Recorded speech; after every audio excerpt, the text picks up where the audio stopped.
Hello guys, welcome to my third video installment. In the first video I spoke about where your heart is, there your where your heart should be based on where your treasure is. On the second video I gave my thoughts about seeking the kingdom of God as a first priority. And today I chose the topic on Jesus's words where Jesus says, "Do unto others that you would like them do to you."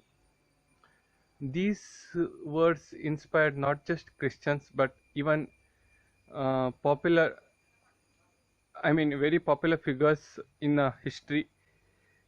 And these are the words of moral inspiration. So let me repeat them again.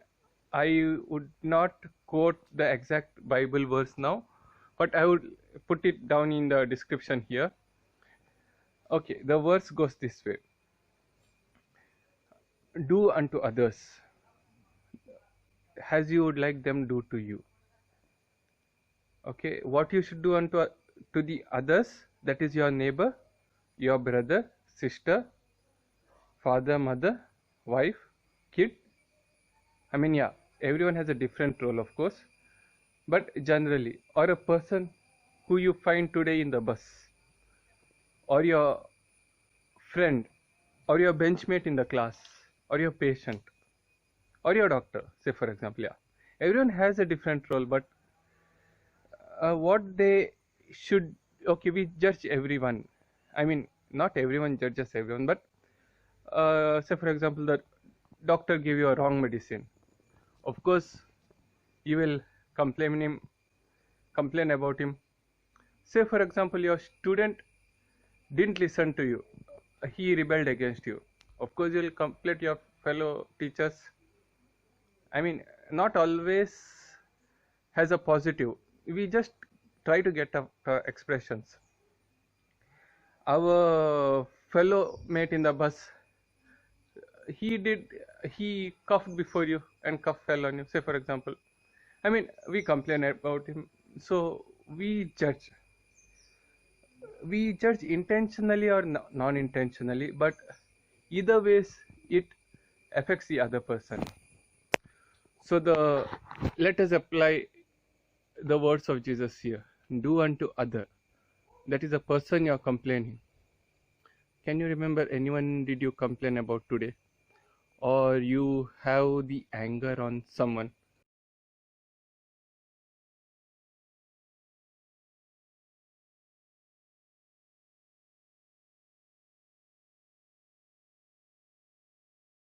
Or anyone whom you know, like you're not happy with someone, that person, if you can recollect, and think as how would Jesus want you to apply these words into action regarding that person. Do unto him or her as you would have done if you were in his position. You unintentionally coughed, or intentionally, sometimes even we are crazy. Okay, we may be good in some angle.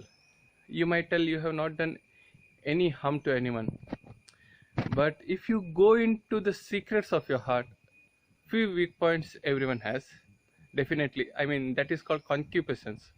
We get temptations because of our weakness, or because of external world, or because of Satan, or anything. So you cannot be good always. Say for example, you executed your, you are getting frustrated.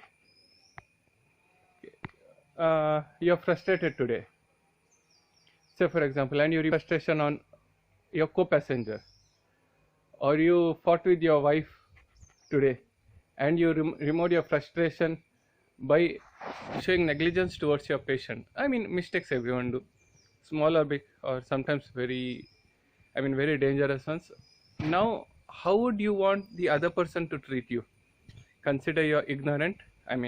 Once you come back to your normal life, once you're sorry for what you have done, how would you want him to think about you? Would you like him to complain about you?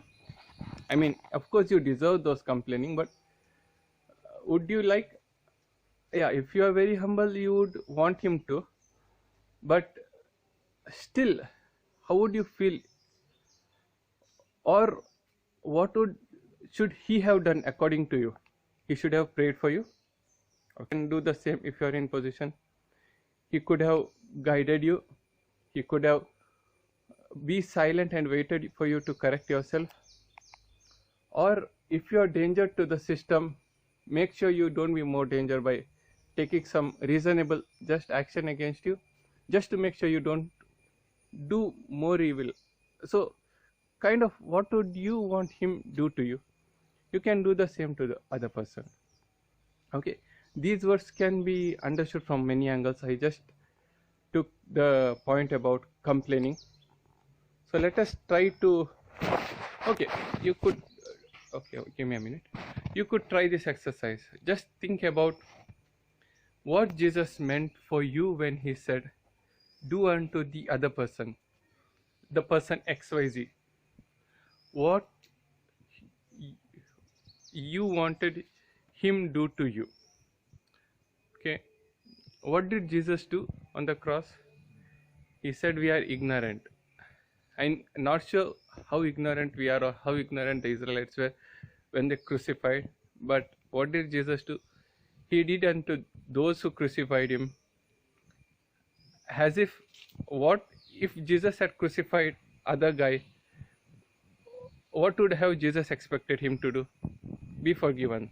I mean, that is how would Jesus would think that if he's in the opposite direction, the person should repent and repent or consider him ignorant and help him correct. So that is what Jesus did on the cross. Can we do the same? Can we follow his example?